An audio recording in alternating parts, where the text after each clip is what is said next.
In this series of photos, we'll look at how the camera calculates the exposure when the user changes the ISO setting.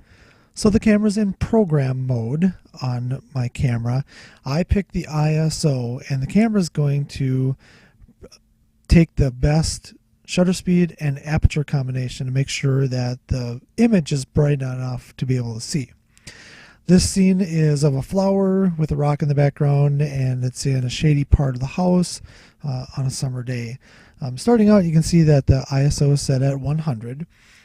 Probably not the best setting for this situation since the available light is limited a little bit. For that reason, the camera has chosen an aperture of f2.8, which on my lens is the largest aperture that it can go to. And you also notice that the shutter speed is 1/45th of a second. If you remember from class, most people can handhold a camera at 1/60th of a second and have a sharp image. So this is below that and would oftentimes require the use of a tripod. If I change that ISO setting to 200, bump that up a little bit, you can see that the f-stop increased to f3.5, or decreased rather. The number increased, but the opening decreased. And the shutter speed also got a little bit faster, 1/60th of a second. So in this setting at ISO 200, I could handhold. I wouldn't need the use of a tripod for this and would be able to take that image.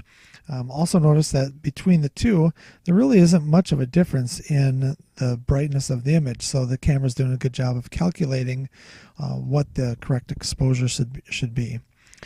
If we go up to ISO of 400, f4.0, so a little bit smaller lens opening, and 1/90th of a second.